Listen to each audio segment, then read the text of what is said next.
ശ്രീജിത്ത് പണിക്കർ യോജിക്കാവുന്ന ഒന്നാണല്ലോ. പാർവതി പറഞ്ഞതിനോട് താങ്കൾക്ക് യോജിപ്പാണോ ഉള്ളത്? 100%. കാരണം ഹണിറോസിന്റെ വസ്ത്രധാരണത്തിനെ പറ്റി പറയുമ്പോൾ അവരേതെങ്കിലും ഒരു മോശം വസ്ത്രം ധരിച്ച് ഞാൻ ഇന്നേവരെ അവരെ കണ്ടിട്ടില്ല. അവരെ ഉദ്ഘാടനത്തിന് ഒരു പൊതുചടങ്ങിലൊക്കെ പോകുന്ന സമയത്ത് അവരേതെങ്കിലും തരത്തിലുള്ള ഒരു മോശം വസ്ത്രം ധരിച്ച് ഞാൻ ഇന്നേവരെ അവരെ കണ്ടിട്ടില്ല. അവർ കൂടുതലായിട്ടും സാരി ധരിക്കുന്നതായിട്ട് കണ്ടിട്ടുണ്ട്. പിന്നെ വെസ്റ്റേൺ വെയറും അവർ ധരിക്കുന്നതായിട്ട് കണ്ടിട്ടുണ്ട്. അതൊക്കെ തന്നെ നമ്മുടെ നാട്ടിൽ സർവ്വസാധാരണമായിട്ടുള്ള വസ്ത്രമാണ്. അതിലൊന്നും തന്നെ യാതൊരു വിധത്തിലുള്ള പ്രശ്നവുമില്ല. ഇവിടെ അവർ ധരിച്ചിരുന്ന വസ്ത്രത്തിനെ കുറിച്ച് ആയിരുന്നില്ല ഈ കമൻറ്റുകളൊന്നും തന്നെ. അതാണ് ഏറ്റവും പ്രധാനപ്പെട്ട കാര്യം. അവരുടെ വസ്ത്രത്തിനെ പറ്റി ആൾക്കാർ പറയുന്നത് വസ്ത്രത്തിനെ വെറും ഒരു ഉപാധിയാക്കി മാറ്റിക്കൊണ്ട് അവരുടെ ശാരീരികമായിട്ട് വർണ്ണന നടത്തുന്നതിന് വേണ്ടിയും അവരെ അവഹേളിക്കുന്നതിന് വേണ്ടിയും മോശം കമന്റ് പാസ്സാക്കുന്നതിന് വേണ്ടിയിട്ടാണ്. കുന്തി ദേവിയുടെ വസ്ത്രം കണ്ടുകൊണ്ട് എന്ന രീതിയിലത്തേക്കല്ല പറഞ്ഞത്, മറിച്ച് കുന്തി ദേവിയെ അനുസ്മരിപ്പിക്കുന്നു എന്നാണ് പറയുന്നത്. അതിൽ തന്നെ പുരാണ കഥയിലെ കുന്തി ദേവിയാണോ എന്ന് ചോദിച്ചാൽ, ഈ കേസ് കൊടുത്തതിന് ശേഷം നമ്മുടെ നാട്ടിലെ തന്നെ ഒരു മാധ്യമം ബോബി ചെമ്മണ്ണൂരിന്റെ ഫോണിൽ വിളിച്ച് സംസാരിക്കുന്ന സമയത്ത് വീണ്ടും അവഹേളിക്കുന്ന രീതിയിലത്തേക്കുള്ള ഒരു പരാമർശം ഉണ്ടാകുന്നുണ്ട്. കുന്തി എന്ന് പറയുന്നതിൽ അതിൽ കു എന്ന വാക്ക് മാറ്റി മറ്റൊരു വാക്കായിരിക്കാം പല ആൾക്കാരും അങ്ങനെ ചിന്തിച്ചത് എന്ന രീതിയിലത്തേക്ക് പറഞ്ഞു കഴിഞ്ഞാൽ മറ്റുള്ള ആൾക്കാരുടെ മുന്നിലേക്ക് അതിന്റെ ലയബിലിറ്റി വെച്ചുകൊണ്ട് വീണ്ടും ഇയാൾ അവഹേളിക്കുക തന്നെയാണ്. അശ്ലീലം തന്നെ പറയുകയാണ്. ഒരു സ്ത്രീയെ കുറിച്ചാണ്. അപ്പൊ ഇവിടെ വസ്ത്രത്തിനെ കുറിച്ചല്ല പരാമർശം, മറിച്ച് അവരുടെ ശരീരത്തിനെ കുറിച്ചാണ് എന്നുള്ളതാണ് പ്രധാനം. ബോഡി ഷെയ്മിങ് എന്ന് പറയുന്ന ഒരു കാര്യമാണിത്. അപ്പൊ ആ കാര്യത്തിൽ നമുക്ക് ചെറിയൊരു സ്കെയിൽ വെച്ചിട്ട് അതിനെ അളക്കാൻ കഴിയില്ല. അതിന് അളക്കേണ്ടുന്ന സ്കെയിൽ വലുത് തന്നെയാണ്. അതിന് ബോബി ചെമ്മണ്ണൂർ എന്നല്ല ആര് കാണിച്ചു കഴിഞ്ഞാലും അതേ കാര്യം തന്നെയാണ് എന്നാണ് ഞാൻ മനസ്സിലാക്കുന്നത്. പക്ഷെ ഇവിടെ സ്ത്രീ സമൂഹത്തിൽ നിന്ന് തന്നെ അത്തരത്തിലുള്ള കാര്യങ്ങൾ ഹണി റോസിനെതിരെ ഉയർന്നു വന്നിട്ടുണ്ട് എന്നാണ്. അതാണല്ലോ ഏതൊരു ഫേസ്ബുക്ക് പോസ്റ്റുമായിട്ട് ഇവിടെ രാഹുൽ ഈശ്വർ വന്നത്. അവിടെ ഹണി റോസാണ് കുറ്റക്കാരി എന്നാണ് പറയുന്നത്. അതൊരു സ്ത്രീയാണ് പറഞ്ഞിരിക്കുന്നത്. ഇതാണ് ആയുധമാക്കുന്നത്. അല്ല, ഞാൻ മനസ്സിലാക്കുന്നത് പൊതുസമൂഹത്തിന്റെ ഭാഗമായിട്ട് ആൾക്കാർക്ക് വ്യത്യസ്തമായിട്ടുള്ള കാഴ്ചപ്പാടുകൾ ഉണ്ടാകും. അപ്പോൾ ഒരു വ്യക്തിയുടെ അഭിപ്രായം എന്ന് പറയുന്നത് സ്ത്രീ സമൂഹത്തിന്റെ മൊത്തം അഭിപ്രായമല്ല. അങ്ങനെയാണ് എങ്കിൽ ബോബി ചെമ്മണ്ണൂർ എന്ന് പറയുന്ന ആള് പറഞ്ഞിരിക്കുന്ന വഷളൻ കമന്റുകൾ ഈ നാട്ടിലെ പുരുഷന്മാരുടെ മൊത്തത്തിലുള്ള കമന്റായിട്ട് നമുക്ക് അതിനെ കാണാൻ കഴിയുമോ? നമ്മുടെ നാട്ടിലുള്ള പുരുഷന്മാരെല്ലാവരും ഈ രീതിയിലാണ് ചിന്തിക്കുന്നത് എന്നോ ഈ രീതിയിൽ പെരുമാറുന്ന ആൾക്കാരാണ് എന്നോ നമുക്ക് കരുതാൻ കഴിയുമോ? അങ്ങനെയില്ല. അപ്പൊ നമ്മുടെ സമൂഹത്തിൽ ആണുങ്ങളുടെ ഇടയിലാണെങ്കിലും പെണ്ണുങ്ങളുടെ ഇടയിലാണെങ്കിലും ഇനി മൂന്നാമതൊരു ലിംഗമാണ് എങ്കിലും അവരുടെ ഇടയിലെല്ലാം തന്നെ പലതരത്തിൽ ചിന്തിക്കുന്ന പലതരത്തിൽ അഭിപ്രായം പറയുന്ന ആൾക്കാരുണ്ട്. അപ്പൊ അതൊക്കെ തന്നെ ആൾക്കാരുടെ ഇൻഡിവിജ്വൽ ആയിട്ടുള്ള ഒപ്പീനിയൻ എന്നതിനപ്പുറത്തേക്ക് സ്ത്രീ സമൂഹത്തിന്റെ മൊത്തത്തിലുള്ള അഭിപ്രായമാണത് എന്നോ പുരുഷ സമൂഹം മൊത്തത്തിൽ ഇത്തരത്തിലുള്ള ഞരമ്പന്മാരാണ് എന്നോ ഞാൻ കരുതുന്നില്ല.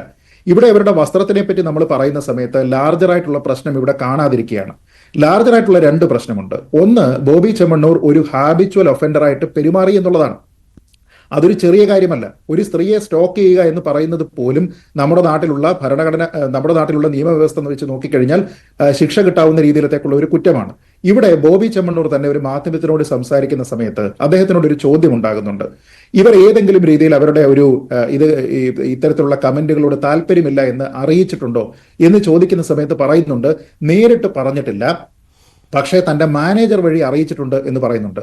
എന്ന് വെച്ചാൽ ഇങ്ങനെയുള്ള കമന്റുകൾ ഉണ്ടാകാൻ പാടില്ല, അത് തനിക്ക് അസ്വസ്ഥത ഉണ്ടാക്കുന്നുണ്ട് എന്ന് ബോബി ചെമ്മണ്ണൂർ സ്വകാര്യമായി അദ്ദേഹത്തിന്റെ മാനേജർ വഴി അദ്ദേഹത്തിനെ അറിയിച്ചിട്ടുണ്ട്. അതിനുശേഷവും ഇയാൾ നിർത്തുന്നില്ല. എന്ന് വെച്ച് കഴിഞ്ഞാൽ അതുവരെ നമ്മൾ ഈ പറഞ്ഞിരിക്കുന്ന തമാശയോ അല്ലെങ്കിൽ ഒരു വ്യക്തിയോട് പറഞ്ഞിരിക്കുന്ന ഒരു കമന്റോ അമിത സ്വാതന്ത്ര്യം ഉപയോഗിക്കലോ ഒന്നുമല്ല. മറിച്ച് ഒരാളിന് താല്പര്യമില്ല എന്ന് പറഞ്ഞതിന് ശേഷവും അവരെ ശാരീരികമായി അവഹേളിക്കാനായിട്ട് ഒരാൾ ശ്രമിച്ചിട്ടുണ്ടെങ്കിൽ അയാൾ ഒരു ഹാബിച്വൽ ഒഫൻഡറാണ്. ഇതൊരു വിഷയം. രണ്ടാമത്തെ വിഷയം നോക്കൂ. ഇതിൽ ഈ കേസ് കൊടുത്തതിന് ശേഷം വന്നിരിക്കുന്ന പരാമർശം, ആ പരാമർശത്തിൽ നടി എന്നല്ലാതെ ഞാൻ ഡാഷ് എന്ന് പറഞ്ഞില്ലല്ലോ എന്ന് പറഞ്ഞ് മറ്റൊരു വാക്ക് മോശം കോണ്ടെക്സ്റ്റിൽ ഉപയോഗിക്കുന്ന ഒരു വാക്ക് അവിടെ ഉപയോഗിച്ചുകൊണ്ട് ഈ നടിമാരെ മൊത്തത്തിൽ, അഭിനേത്രികളെ മൊത്തത്തിൽ മോശമായി കാണിക്കുന്ന രീതിയിലത്തേക്കുള്ള ഒരു പ്രസ്താവന പറയുകയും നേരത്തെ പറഞ്ഞതുപോലെ എന്നല്ലല്ലോ ചോദിച്ചത് എന്ന് പറയുമ്പോൾ അതിനെ ഓണപ്പ് ചെയ്യാതെ എന്റെ ലയബിലിറ്റി അല്ല എന്ന് പറഞ്ഞ് എന്നാൽ പറയാനുള്ള അശ്ലീലം അതേപടി പറയുകയും ചെയ്യുകയാണ്. അതേപോലെ തന്നെ കുന്തി ദേവിയെ എനിക്ക് വലിയ ഇഷ്ടമാണ്, വലിയ ആരാധനയാണ്, കുന്തി ദേവിയുടെ കഥകൾ ഞാൻ വായിച്ചിട്ടുണ്ട് എന്നൊക്കെ പറയുന്ന ഇതേ ബോബി ചെമ്മണ്ണൂർ തന്നെ പിന്നീട് ഒരു അഭിമുഖം, അതായത് ഇതെല്ലാം ഈ കേസ് കൊടുത്തതിന് ശേഷമാണെന്നാണ് ഞാൻ മനസ്സിലാക്കുന്നത്, ആ സമയത്ത് ചോദിക്കുന്ന സമയത്ത് ശാരീരിക വർണ്ണന നടത്തുന്നുണ്ട്. കൈകൊണ്ട് അംഗവിക്ഷേപം കാണിച്ചുകൊണ്ട് പറയുന്നുണ്ട്. എന്നിട്ടൊരു സ്ത്രീയായിട്ടുള്ള അവതാരക എന്താണ് ആ കാണിച്ചത് എന്ന് പറയുമ്പോൾ എനിക്ക് തൊട്ട് കാണിക്കാൻ പറയരുത് എന്ന് പറയുന്നുണ്ട്. എന്ന് വെച്ച് കഴിഞ്ഞാൽ ഹണിറോസിനെ മാത്രമല്ല, തന്റെ മുന്നിലിരിക്കുന്ന ഒരു ചെറിയ പെൺകുട്ടിയുണ്ട്. ആ പെൺകുട്ടിയോട് പോലും എന്ത് പറയണം എന്ത് പറയരുത് എന്നതിനെ പറ്റി ഇദ്ദേഹം ബോധേഡല്ല, ഇദ്ദേഹത്തിന് അറിയില്ല എന്ന് ഞാൻ കരുതുന്നില്ല. ഇനി ഈ വസ്ത്രധാരണമോ അല്ല, മറ്റു അദ്ദേഹത്തിന് അറിയില്ല എന്ന് കാര്യങ്ങളോ പറഞ്ഞ് ഒക്കെയാണ് മറ്റൊരു കാര്യം കൂടി പറയുന്നതെങ്കിൽ പറയുന്നുണ്ട്. ഇന്ത്യൻ ശിക്ഷാ നിയമത്തിൽ ഇത്രയും കാര്യങ്ങളുണ്ട് എന്നൊക്കെ പറയുമ്പോൾ അദ്ദേഹം പറയുകയാണ് എനിക്കിതൊന്നും അറിയില്ല എന്ന്. പിന്നെ എങ്ങനെയാണ് അദ്ദേഹം ഈ പൊതുസമൂഹത്തിൽ ജീവിക്കുന്നത്? ഒരു വലിയ വ്യവസായിയാണെന്നൊക്കെയാണല്ലോ. അല്ല, നമ്മുടെ നാട്ടിലെ തന്നെ ഏറ്റവും പ്രധാനപ്പെട്ട ഒരു ലീഗൽ മാക്സിം എന്ന് പറയുന്നത് തന്നെ ignorance of law is not an excuse എന്നാണ്. നിങ്ങൾക്ക് നിയമം അറിയില്ല എന്ന് കരുതി നിങ്ങൾക്ക് അയ്യോ എനിക്കത് അറിയില്ലായിരുന്നു, ഞാൻ ഒരാളിനെ കൊന്നു, എനിക്കത് അറിയില്ലായിരുന്നത് കുറ്റമാണ് എന്നൊന്നും നമുക്ക് കരുതാൻ കഴിയില്ല. അങ്ങനെ ഒരു ന്യായവും അവിടെ നിലനിൽക്കുകയുമല്ല. അപ്പൊ ഇതൊരാളിനെ സ്റ്റോക്ക് ചെയ്യുന്ന രീതിയിലത്തേക്ക് അയാളെ പിന്തുടർന്ന് അയാളുടെ സാന്നിധ്യത്തിലും അയാളുടെ അസാന്നിധ്യത്തിലും അവരെ ശാരീരികമായി ആക്രമിക്കുന്ന രീതിയിലത്തേക്ക് പറയുന്നു. ഇനി മറ്റൊരു കാര്യം കൂടിയുണ്ട്. ഇതിന് ശേഷം ഈ പരാമർശങ്ങളെല്ലാം വന്നതിന് ശേഷം നടത്തിയിരിക്കുന്ന ഹണിറോസ് ഇല്ലാത്ത മറ്റൊരു അഭിമുഖത്തിൽ ഇദ്ദേഹത്തിനോട് ചോദ്യം ചോദിക്കുന്ന സമയത്ത് അദ്ദേഹം പറയുന്നുണ്ട്, ഹണിറോസിന് അക്കോമഡേഷൻ ഒരുക്കിയത് എവിടെയാണ്, ബോബി ചെമ്മണ്ണൂരിന് അക്കോമഡേഷൻ ഒരുക്കിയത് എവിടെയാണ്, പിന്നീട് കുറേയധികം അശ്ലീല ചോദ്യങ്ങൾ. ഇതും നേരത്തെ പറഞ്ഞതുപോലെ തന്റെ അഭിപ്രായമല്ല, മറ്റു പല ആൾക്കാരും തന്നോട് ചോദിച്ച ചോദ്യങ്ങളാണ് എന്ന് പറഞ്ഞുകൊണ്ട് അത് അതേപോലെ റീപ്രൊഡ്യൂസ് ചെയ്യുന്നത് തെറ്റാണ് എന്നുള്ള ഒരു ചിന്ത പോലും ഇല്ലാതെ അത് ആവർത്തിക്കുകയാണ്. ആൾക്കാർ ചോദിച്ചോ ഇല്ലയോ എന്നുള്ളതല്ല പ്രശ്നം, മറിച്ച് ആ കാര്യം അവിടെ പറയുന്നത് നിങ്ങളുടെ മാന്യതയാണോ അല്ലയോ എന്നുള്ളതാണ്. ഇപ്പൊ ഞാൻ തന്നെ നേരത്തെ ഇവിടെ പറഞ്ഞപ്പോൾ ഡാഷ് എന്നാ പറഞ്ഞത്. എനിക്ക് ആ വാക്ക് പറയാത്തത് അത് പറയുന്നത് ശരിയല്ല എന്നുള്ള ബോധ്യം എനിക്കുള്ളത് കൊണ്ടാണ്. അപ്പൊ ആ ബോധ്യം എന്തുകൊണ്ടാണ് ബോബി ചെമ്മണ്ണൂരിന് ഇല്ലാത്തത്?